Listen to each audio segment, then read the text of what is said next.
ONG. Je suis allé à mes ordonnances. Je suis allé, comment on appelle mon problème de loyer. Oh non, ils m'ont pas aidé. Cette église, ils sont pas bien. Et je vois des pasteurs qui se laissent être pris par la pression sociale pour vouloir faire du socialement correct, mais sans en donnant l'argent de quête. S'il plaît à Dieu de faire, je vais le faire. S'il dit de le faire, quoi, je vais le faire. Mais les gens cherchent à être dans les émotions, des actions émotives. Genre, on finit culte. L'offrande de l'église, là. Ce que les gens ont fait, là. On prend et puis on verse ça sur une femme. Et puis tu vois en commentaire, ça, c'est les vrais hommes de Dieu. Je ne serai jamais ton vrai homme de Dieu si c'est pour ça. Mais Dieu seul sait combien de fois nous résolvons des problèmes de loyer pour les gens quand nous en avons la possibilité de le faire serment. Parce que je précise ça pour dire que quand je dis église n'est pas une ONG, ça me permet de vous préciser ceci.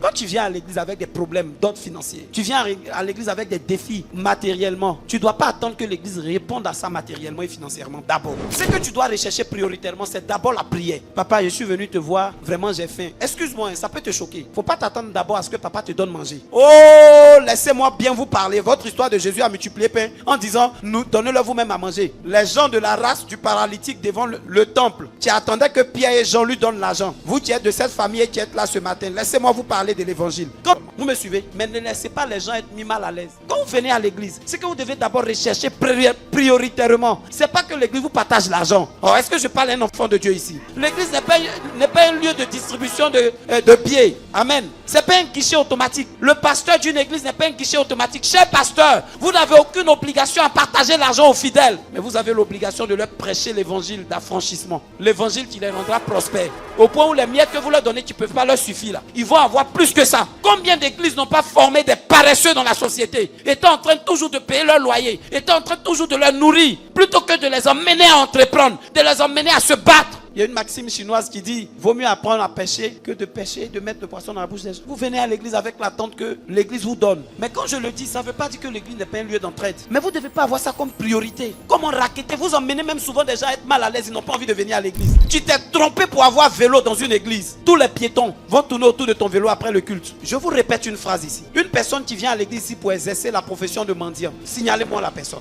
Mais ne laissez pas les gens être mis mal à l'aise.